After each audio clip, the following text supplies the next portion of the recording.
This is a reading from the poem of the Man God by Maria Valtorta, Volume 4, Episode 510. Among the Ruins of a Destroyed Village, 12th of October, 1946. I do not know in which place is Jesus. He is certainly in the mountains, in a place deserted after it was destroyed either by a cataclysm or by active war. And I would say that the latter is the more likely cause, because the ruins of the houses show signs of fire in the ceilings, protected from rain, and still visible through the tangle of bramble, ivy, and other creepers and parasitic plants which have grown everywhere. The broad, hairy leaves of a plant whose name I do not know, although I have seen it also in Italy, cover a large ruin which looks like a steep hill.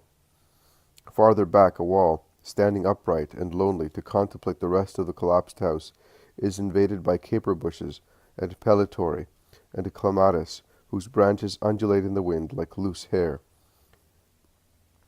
Hangs from a fretted parapet of was once a terrace. Another house, the central part of which has collapsed, whilst the other walls are still erect, looks like a huge flower vase, which in place of stems contains trees which have grown spontaneously in the hollow where rooms previously were. Another house, part of which is still erect, with the remains of the walls rising in steps, looks like an altar prepared for some rite, and completely adorned in green.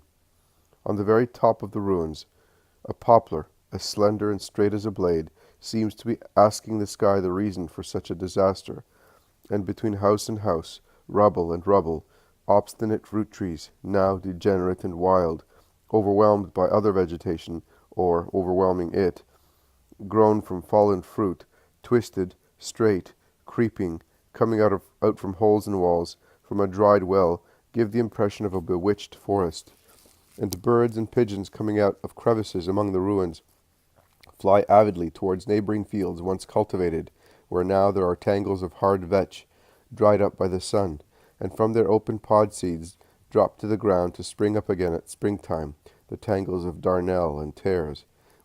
With fierce winds, blows of their wings, the pigeons drive away the smaller birds, searching for millet seed or grains of hemp, which have come up from who knows what remote seed, lasting for years and years in wasteland through spontaneous sowing. And the birds, particularly the quarrelsome sparrows, avenge themselves by tearing off the thin ears of the scrubby millet and taking them away to their nests, flying with difficulty, all twisted because of the weight and the encumbrance of the millet cob. Jesus is not only with his apostles, there is also a large group of disciples, amongst whom Cleopas and Hermas of Emmaus, the sons of the old chief of the synagogue, Cleopas and Stephen. There are also some men and women, as if they had come from some village to invite Jesus to go to their town, or if they were following him after he had been with them. And Jesus, crossing the ruined site, often makes a pause to look around, and he stops at the highest spot that commands a view over entanglements of rubble and vegetation, where life is represented only by the pigeons, which once were certainly mild and tame, whereas now they are wild and fierce. He contemplates the place with his arms folded across his breast, his head lowered, and the more he looks around, the paler and sadder he becomes. "Why are you stopping here, master? One can clearly see that this place distresses you. Do not stop to contemplate it. I am sorry I made you come this way, but it is such a good shortcut," says Cleopas of Emmaus. "Oh, I am not looking at what you see." "At what then, Lord? Perhaps you see the past events once again?" "It was certainly a dreadful one. That is the system of Rome," says the other man from Emmaus, "and that should make one think. See, there was a town here. It was not a large one, but it was beautiful. It consisted more of luxury houses than of humble ones. And these places, which are now wild forests, belonged to rich people. And these fields, now sterile and covered with bramble, darnel, and nettles, were also the property of rich people. They were then rich orchards and fields full of crops, and the houses were beautiful, with gardens full of flowers and wells, and fountains where pigeons bathed and children played. All the inhabitants of this place were happy, but happiness did not make them just. They forgot the Lord and his words, and this is the result. No more houses, no flowers, no fountains, no crops, no fruits. Only the pigeons are left, and they are no longer as happy as they used to be. And in place of the golden corn and the cumin of which they were so greedy, they now fight to have a little coarse vetch or bitter darnel, and they feast when they find an ear of barley which has come up among the thorns. And as I look, I do not even see the pigeons any more, but faces and faces, many of which are not yet born, and I see ruins and ruins, bramble and wild grapes, and vetch cover the land of our fatherland. And all that happens because we did not want to accept the Lord. I can hear exhausted children weep, as they are more unhappy than these birds, for which God still provides the minimum assistance to survive, whereas these babies will be destitute of all help, struck by the general punishment, languishing on the dry breasts of their mothers, who will be dying of starvation and sorrow and indefinable fear.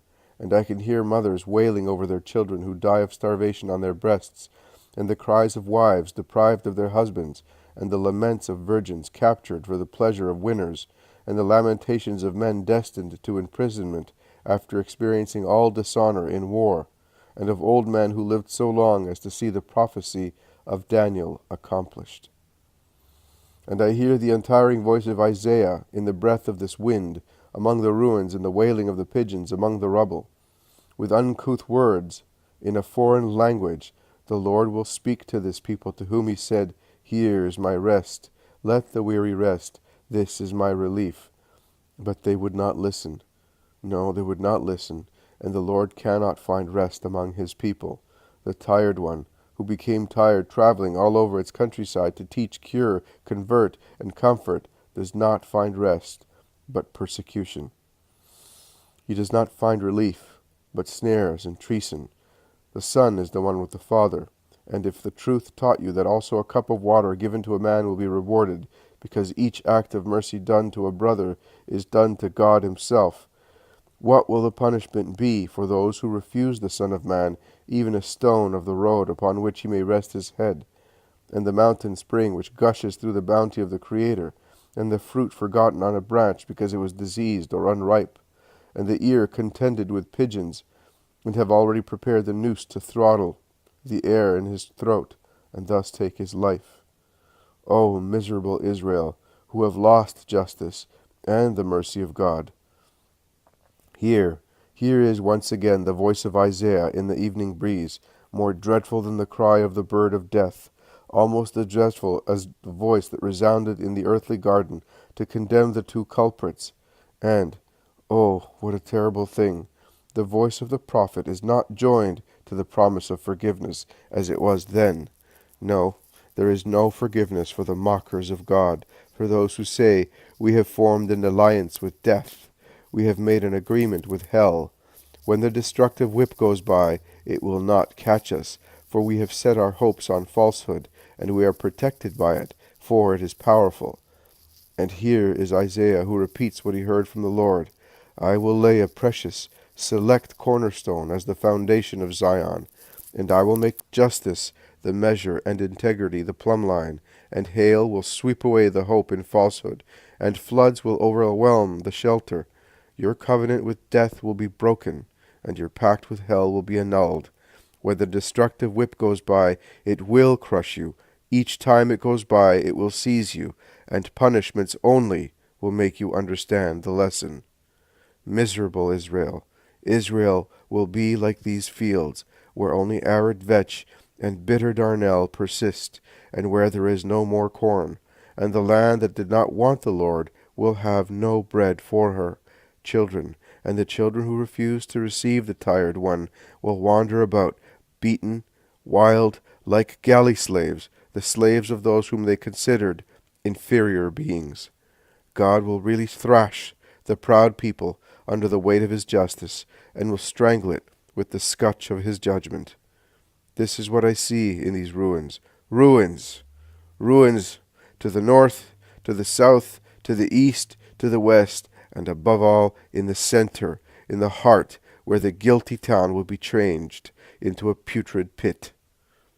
And tears slowly run down the pale face of Jesus, who raises his mantle to veil it, leaving uncovered only his eyes, dilated by the painful vision. and he sets out again, while those who are with him hardly whisper, terrified as they are.